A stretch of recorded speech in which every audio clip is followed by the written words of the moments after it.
What's up, Hello, guys? guys! Welcome to Andrea Judge TV.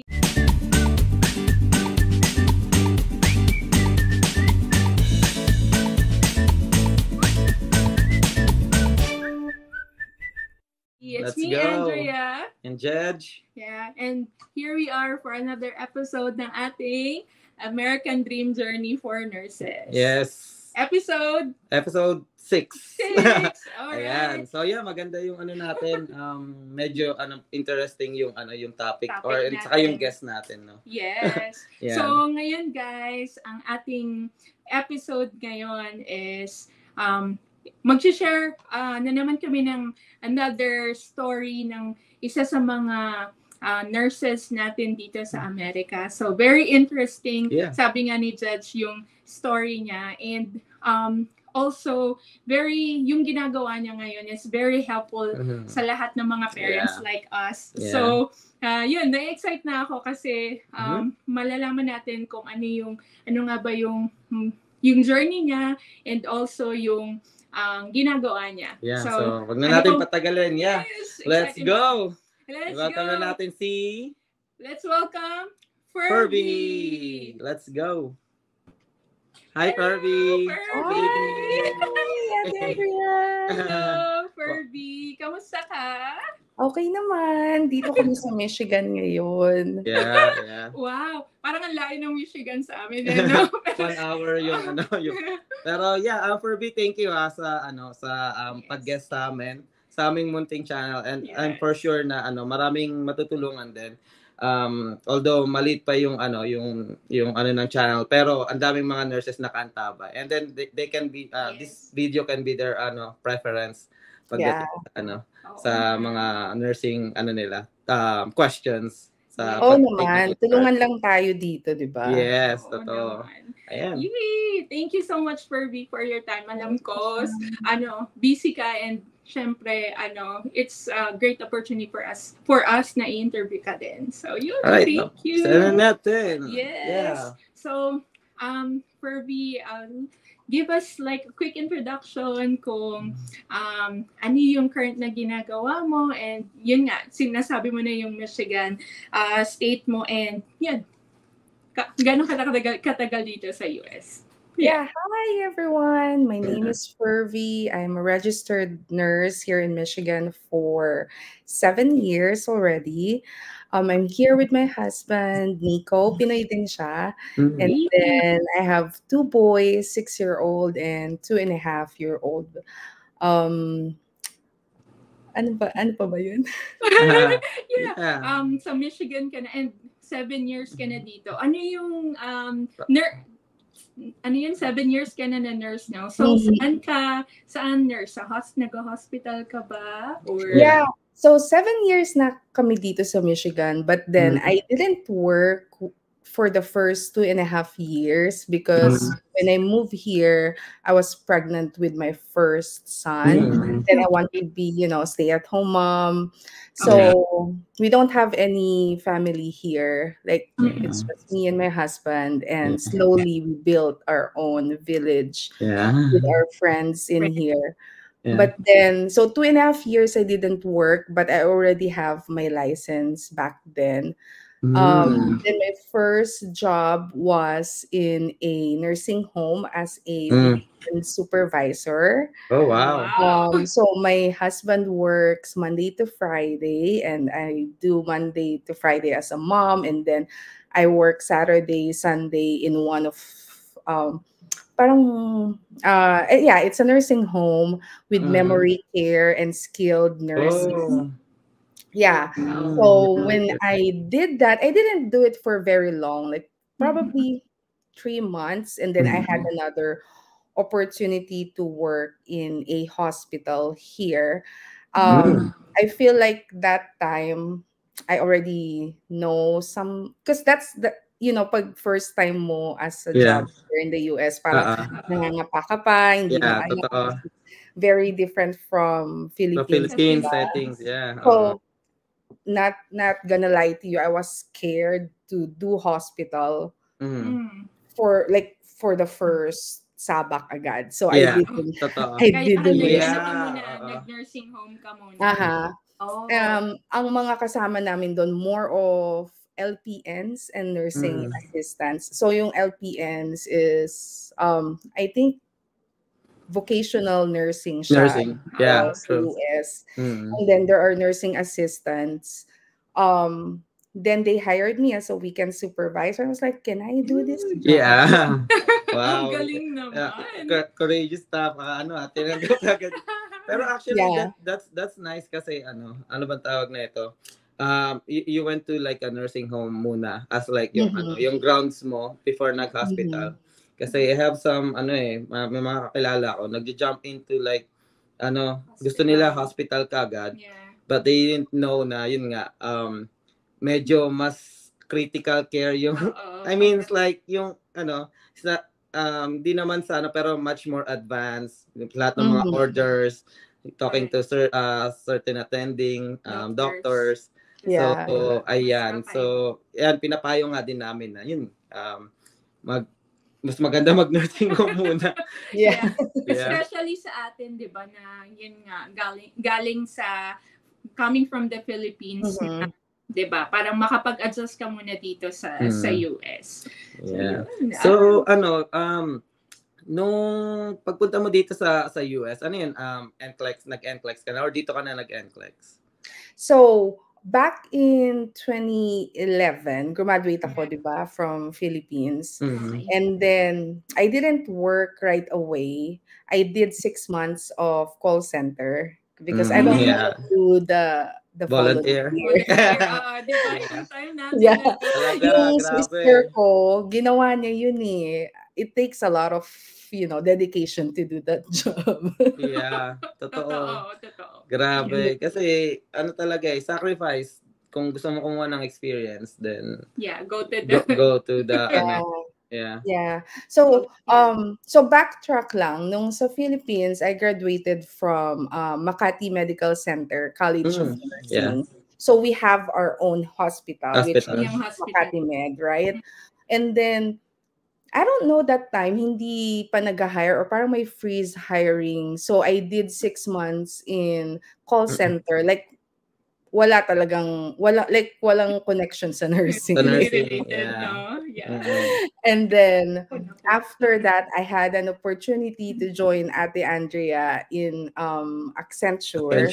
I did utilization review nurse dito, right? But then, that time, I wasn't a US RN. I am just PHRN. Yes. Oh, okay. So what we do is like we filter yung mga claims na nakukuha na ng mga USRN. Okay. So parang kayo yung first touch. Yung parang nag-screening ba? Parang gano'n. Yeah. Wow. Yeah. So yung nagke-create ng cases for us then, right? Or parang kine-check nyo muna, tapos pag hindi okay sa level nyo, then you will transfer that. Yeah, so I did that for only a year. That was 2012 to 2013. Then I had a chance to join Makati Med na from 2013. So sabi ko, ito na. So even maganda sana yung sweldo sa atin doon. Kasi mas mataas yun kesa sa hospital, hospital job. Sabi ko, well, ito naman na talaga yung hinihintay ko. Lahat ng mga nurses yun. Hospital job. Yeah. So I resigned and then moved to Makati Med. I have 1 year of bedside nursing. And then I had an opportunity to move to Canada. Nag-Canada ka! Wow! Yeah, napanood mo yung Spot Pinoy na interview na ako. Yeah, I did. Dami nag-react doon eh. Ang dami mga nurses na gusto mo. Yeah, I did. So, that was 2014, I left. Actually, etong May, ang pinaka 10 years ko talaga since I left Philippines. Because I left May 2014. And then, May 2014, then I met or reconnected with my husband ng September 2014. Okay. Sa So my No, yung husband ko, he lives here in the US, Sa but then Michigan. magkapit-bahay kami. Yeah, Michigan So, and Canada, Oh, yeah. Toronto. mhm. Yeah. But then, before, Kapit-bahay na. magkapit-bahay, di ba? Oh. Dyan sa So, Philippines. his family is actually in here, but they're in San Diego, California. Yeah. I And then see. he moved here in Michigan, and then he saw my Facebook post, and then it's like, hey, like, we can visit Toronto, and I was like, yeah, go ahead. And then so we did a long distance relationship for 3 years, and then so before ako mag-move ng US, nag-take na ako ng NCLEX sa Canada. Okay. Sa Canada ka na Mhm. Wow. So, So, sorry Ferbia, kung Yeah. kung NCLEX passer ka ng Interesado kami. Canada, kasi ang dami nagtatanong sa amin actually yung ganyang scenario. So, pag NCLEX passer ka ng Canada, you can like apply here in the US? Tama No, ba? I took the NCLEX na Michigan State. Okay. Na US na, Got it. diretso. Yeah, kasi yung mga Oo, kilala pwede ko, yun. NCLEX Canada yung tinake. Yeah. Okay.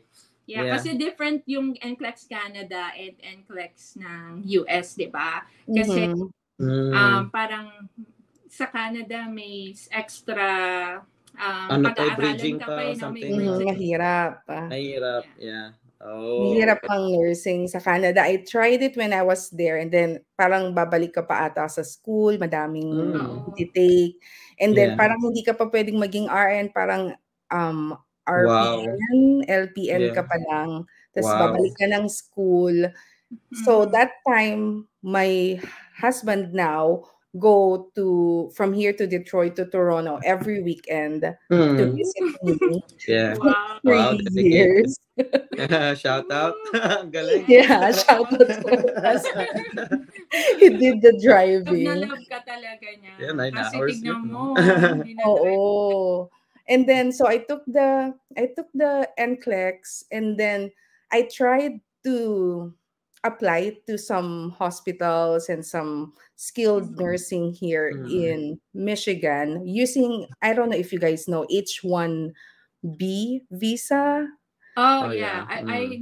Parang temporary visa ang H-1B. Right? Okay. Sige nga, bigyan mo nga kami ng idea. Parang other idea about sa H-1B. So I was just trying to email everyone na pwedeng mag-sponsor sa akin to move here in the Michigan. Kasi that time we're not married yet, right? Yeah. So I think lottery siya eh. Like sabi nung companies, like, okay, I'm gonna put your name into it, and then it's gonna be a national US lottery. And I was like, oh, ano kayang chances? Grabe yung chances mo na. Wow, parang nga, no? Sobrang... And then we waited for a month or two, and then nagkaroon na ng lottery, hindi ako nabunod. Okay. Grabe naman kasi yun, di ba? Kung yung US, di ba? Tapos ang dami nag-a-apply ng ganun. Definitely, sobrang parang... parang tumama talaga sa loto kapag nabunot nila yung mo. So, well, at least you take your chance, right? Tinry mo pa rin. Yeah, I did that. And then after na hindi ako mapili, my husband proposed to me, and then we did a fiancé visa or K1 visa from Canada. So K1 visa is a different visa from employment visa. Kapag meron kang partner, dapat ipo-prove nyo sa immigration na legit yung relationship nyo. Tours, may mga trips together. So, ang ginawa namin is like, he visits me every weekend so they can see. They can track it. Tapos pasok ng Canada. Dadaan siya ng border ng Canada, di ba? So, yung passport niya, parating na sa check-in every day. So, that's what we did. We applied for it September 2016, and then it was fast kasi Canada, US lang eh. Before, ang naririnig ko dati, like mga 1 year kung mga Philippines or other Oh, yeah. countries. So Totoo. we didn't expect it na December after nung Pag-file. interview. Yeah, Then so December 2016 approved, then January 2017 nandito na ako. Oh, Yeah, wow. wow, yeah. So, At least 'di ba, ang yung mas okay kaysa din sa H1B. H1B na visa Mhm. application. But, yeah, so Ang saya nun. nung feeling na gano'n na parang 'di ba, it's like 1 month lang ang hinintay. Tapos, magkasama na kayo agad nun. Anong year ulit yun for 17. 2017, 2017? So, nandito yeah. ka. January din? Pares pala tayo kasi January din kami. January Yeah. kayo? 7 to 2017. 2017 Yeah. din kami nakarating dito. Yeah. Oh, yeah, Yeah. pares 7 years na tayo. 7 years. Nakakatawa naman. Yeah. Oo nga, no? I didn't realize. Ang galing. Yeah.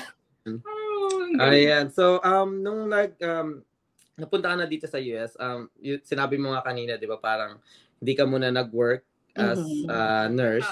So, nung nag-work ka na after 2 years, so parang tagal mo na bakante from Makati Med. So, ano yung parang adjustment mo? I know it's gonna be like a big adjustment kasi hindi ka nag-staff nurse, nag-supervisor ka kaagad. So, ano yung mga parang, unahin naman natin yung mga struggles mo, nung challenges mo nung nagsimula kang mag-work sa nursing home. Yeah. So, ang pinaka-struggle ko talaga is yung culture shock. Kasi, di ba, masyadong diverse tayo dito sa US. So, iba-ibang lahi yung kasama natin sa work. And then, bukod doon, ang naging struggle ko is yung responsibilities. Kasi, di ba sa Pilipinas, lahat gumagawa. Totoo. Yeah. Wala naman tayo CNA. Yeah. Dito, meron LPN, may nursing assistant. And then, ang ginagawa ko, kasi yun parang 3 floors. Tapos, sina-shift. Like, kunyari, kung may absent, kung may magko-call in, ako yun. Kung merong mga reklamo sa mga family, ikaw ang pag may mga ER, like unexpected ER calls, ikaw din maggagawa nun. So, yun yung mga pinaka-struggle ko. But it was a nice experience to be around those different roles and for you to experience yung leadership skills. And then dumating din sa point na that time, tong nursing home na pinag-work ko is gonna have another branch ng nursing home, which is closer kung saan kami nakatira. Kasi that one is, ito ang hindi alam ng mga tao sa atin dun sa Pilipinas, di ba?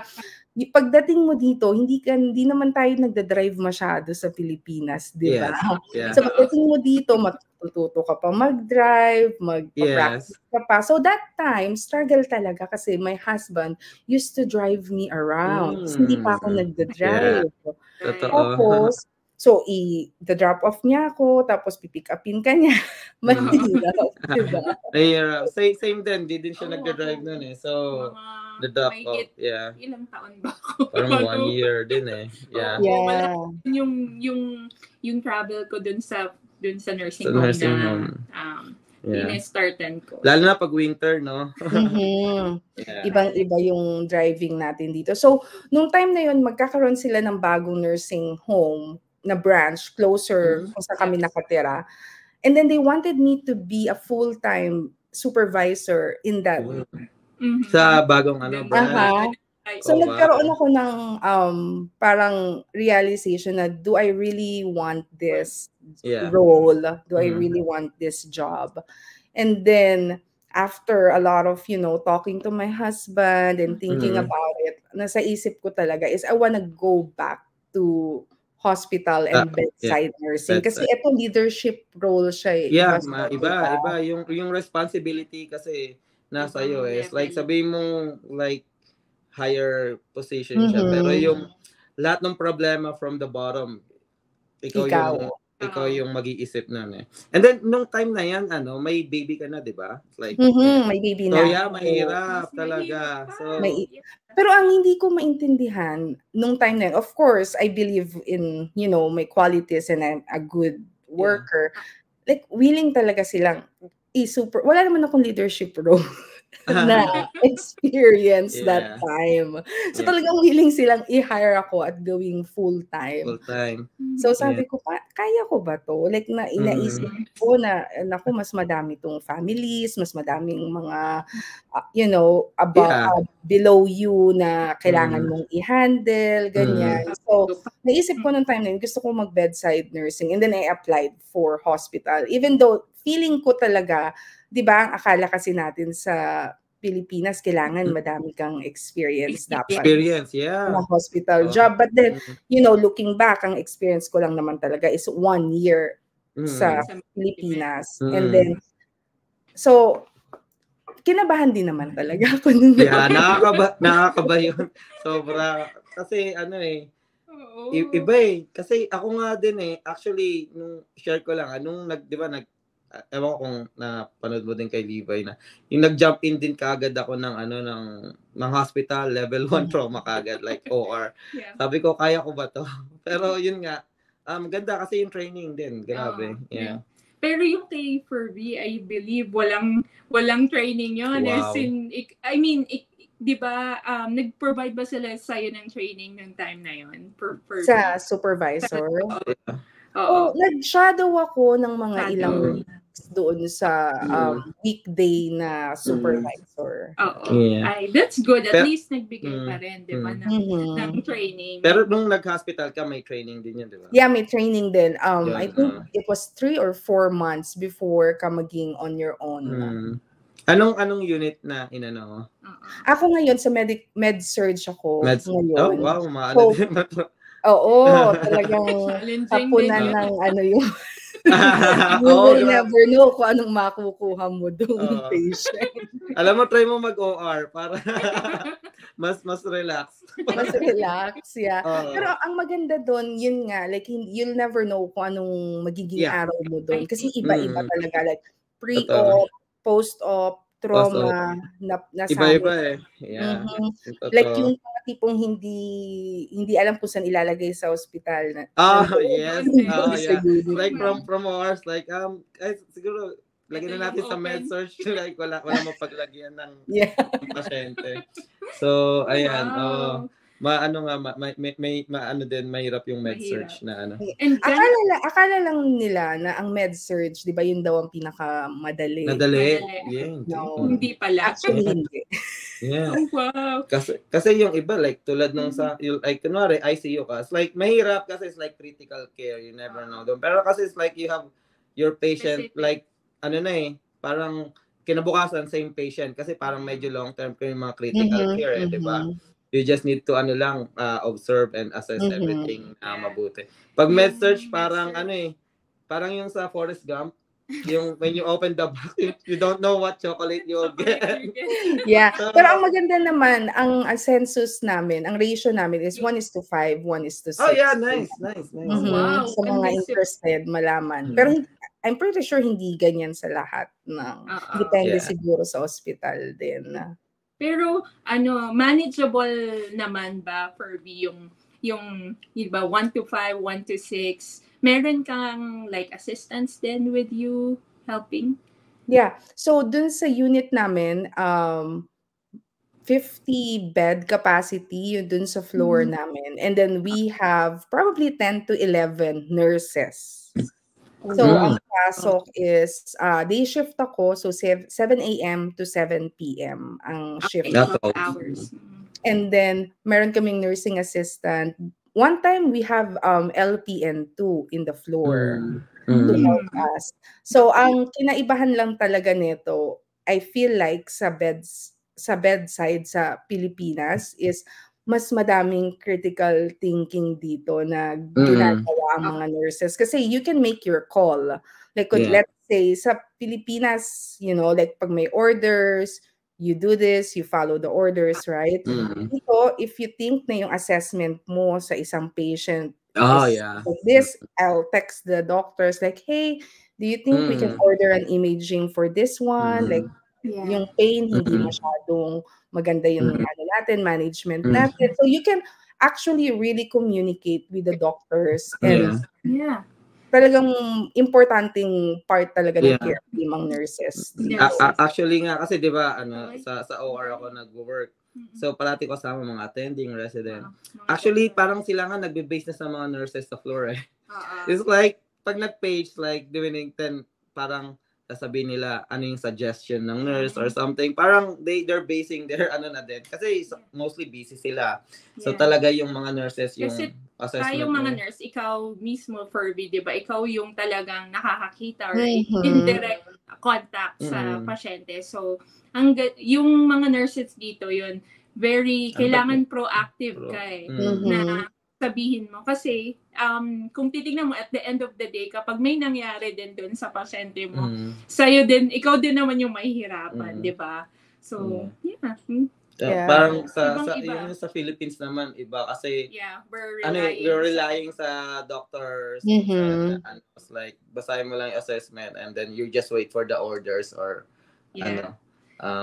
yeah, so Doon parang takot na takot tayo eh, no? Dito, Oo. parang dito lakasan ng loob. And syempre, meron nga sinasabi na parang you need to cover your yun nga, ASS all the Your time. bases. Like, all the time, di ba? Kasi syempre, ikaw yung nagde-direct care and uso nga dito syempre yung ano, di ba? Konting ano lang, you can they can sue you or something. So yun.